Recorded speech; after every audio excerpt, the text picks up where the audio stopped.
역대하 16장 1절부터 6절입니다. 북이스라엘 바사가 침공을 하고 또 후퇴하는 내용으로 되어 있습니다. 역대하 16장 1절 아사 왕 제36년에 이스라엘 왕 바사가 유다를 치러 올라와서 라마를 건축하여 사람을 유다 왕 아사에게 왕래하지 못하게 하려 한지라.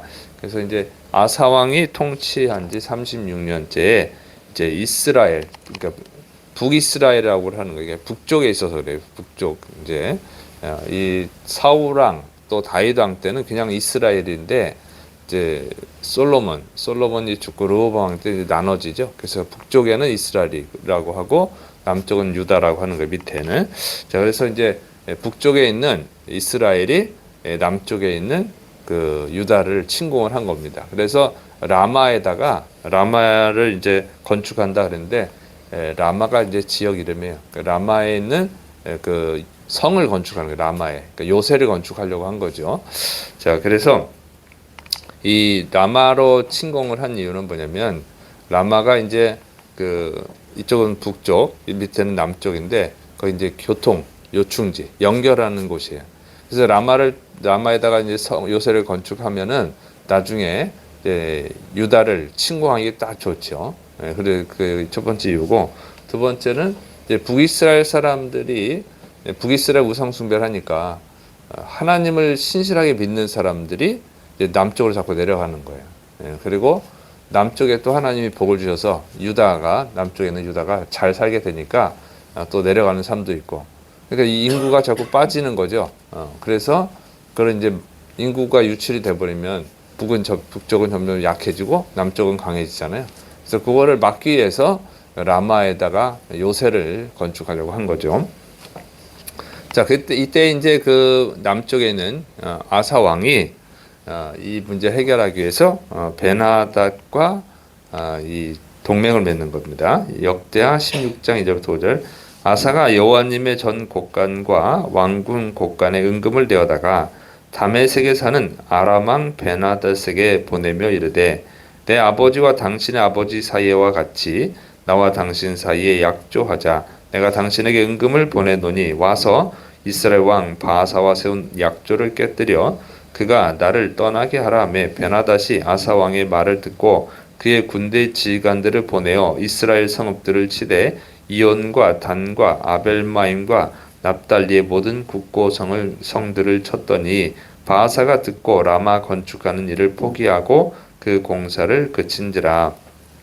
그래서 이제 북에 있는 이스라엘 바사 왕이 남쪽 유다를 침공을 하니까 이제 남쪽 아사 왕이 이것을 해결하기 위해서 이제 아람 왕 베나닷을 고용을 하는 거죠. 돈을 주고.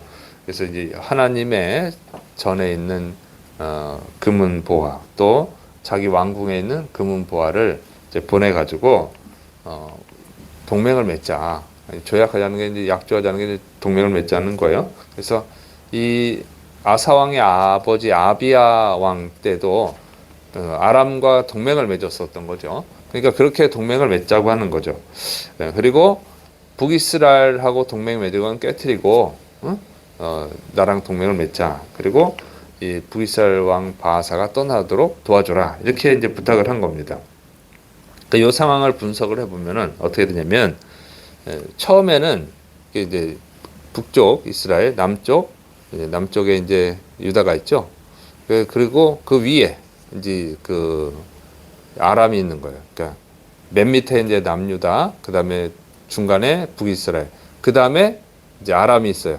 근데 그 더 위에는 아수르가 있어요. 이렇게 돼 있는데, 그래서 이제 이 남유다가 북이스라엘을 경계하기 위해서 먼저 아람하고 동맹을 맺었었던 거예요. 동맹을 맺었었는데 이제 나중에 그 동맹을 깨트리고 아람이 또 북이스라엘하고 동맹을 맺어요.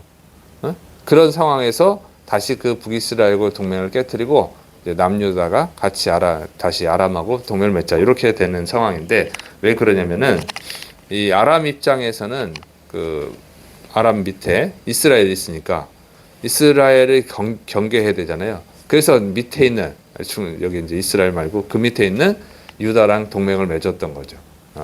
그랬는데 또 문제가 뭐가 생기냐면은 아수르가 이제 점점 세력이 커져요. 쳐들어와. 그러니까 이제 북이스라엘하고 친하게 지내야 되는 거예요. 아람은. 안 그러면 아수르를 막을 수가 없으니까. 그래서 또 동맹을 맺었어요. 또 이렇게 남유다랑 동맹을 깨뜨리고 북이스라엘과 동맹을 맺어서 아수르를 방어하려고 했던 거예요. 이 상태에서 다시 이제 남유다가 자기랑 동맹을 맺자 그러니까 또 동맹을 맺어요. 왜 그러면 이때는 북이스라엘을 침공할 생각하는 거예요. 이제 아수르는 아람은 북이스라엘을 정복을 해야겠다. 그럼 힘이 강해지잖아요. 그러니까 북이스라엘하고 남유다는 계속 싸우니까 그런 생각을 가져가지고 또 좋은 생각이네 해가지고 이제 북이스라엘과 동맹을 깨뜨리고 남유다와 동맹을 맺는 것입니다. 그리고 이제 북이스라엘에 있는 북쪽 그 이온, 단, 아벨마임, 납달리 성읍을 공격을 했어요.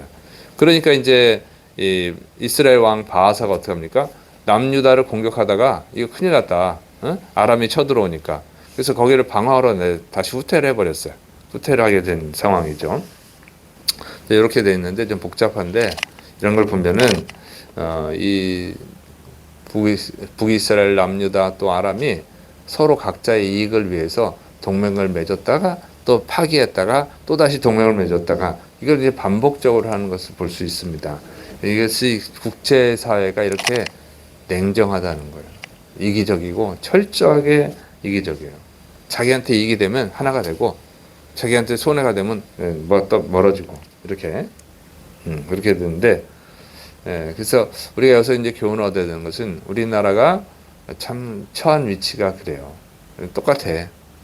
강대국들의 틈 속에 있잖아요. 그 우리나라 위에는 또 북한이 핵무기를 갖고 있어요. 그래서 우리나라 혼자서 이 방어하기가 힘들어. 그래서 이제 미국과 동맹을 맺고 일본과 동맹을 맺고 그래야 되는 입장이긴 한데 그러나 그것만 믿으면 안 된다는 거예요. 철저히 이기적이니까 믿을 분은 사실은 하나님밖에 없어요.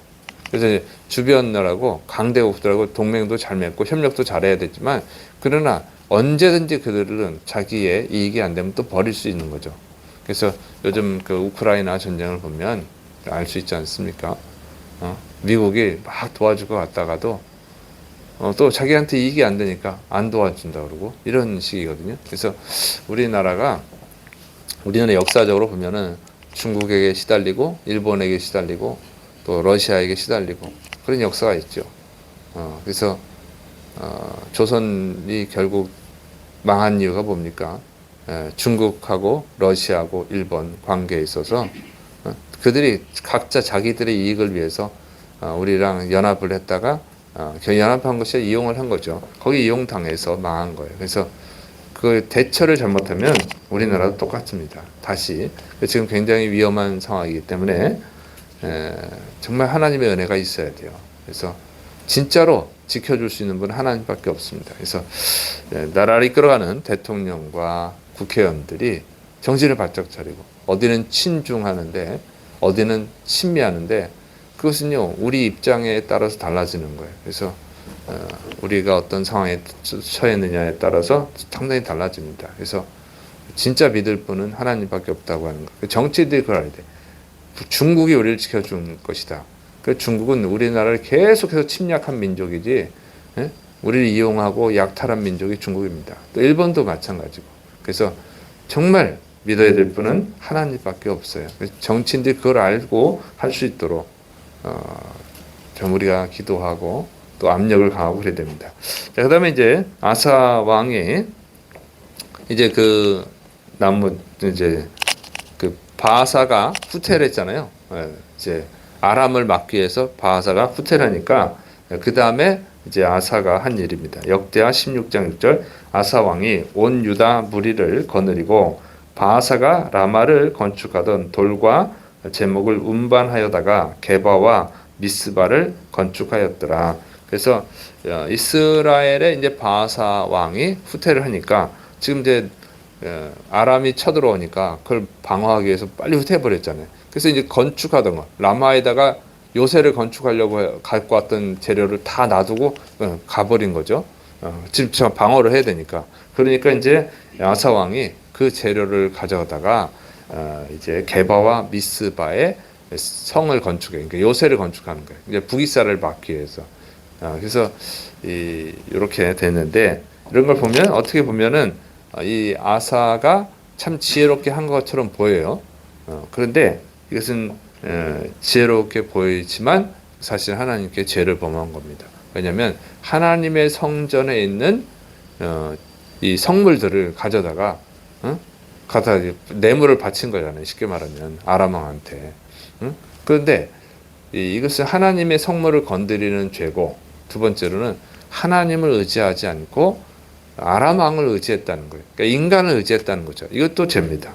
그래서 이것에 대해서 이제 또 문제가 발생을 하죠. 그래서 이게 우리가 이제 인간적으로 생각할 때랑 신앙적으로 생각할 때는 전혀 다른 거예요.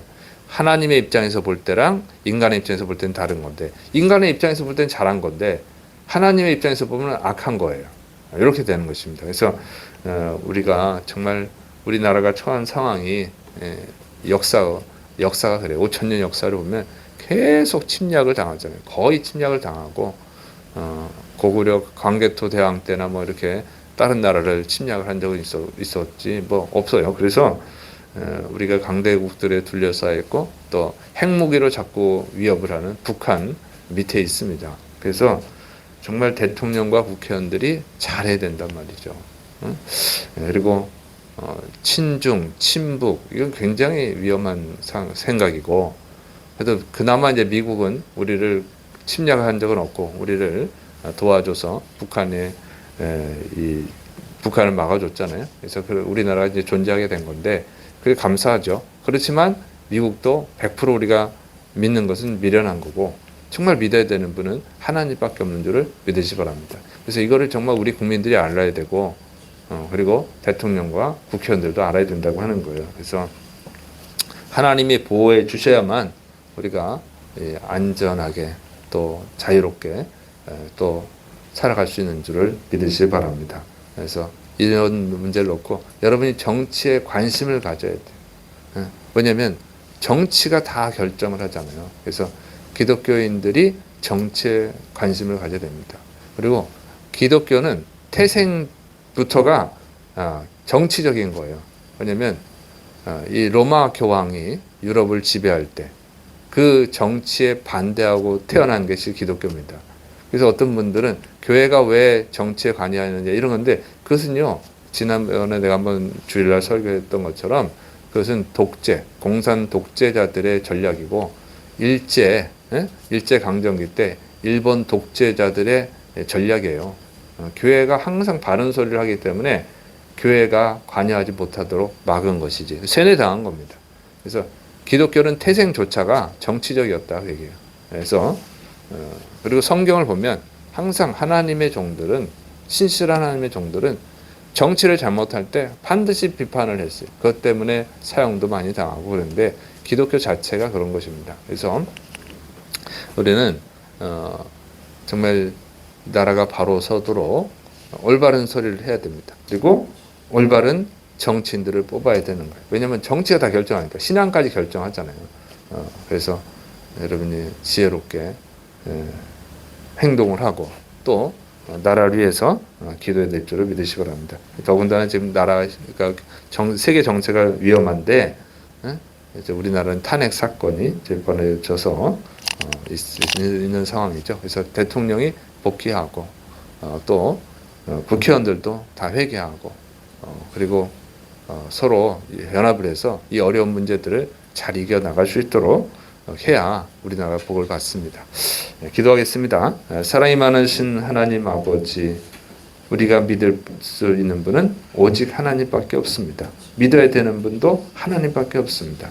이것을 명심하고 우리가 하나님을 의지하고 하나님 뜻대로 살아갈 수 있도록 도와주옵소서. 또 우리 한국교회가, 우리 한국 사회가, 우리나라가 이렇게 갈 수 있도록 영향력을 끼치게 하여 주옵소서. 그리할 때 승리의 축복이 임할 줄로 믿습니다. 주께서 역사하시고 이루시기를 원하옵고 예수님의 이름으로 감사하며 기도드립니다. 아멘.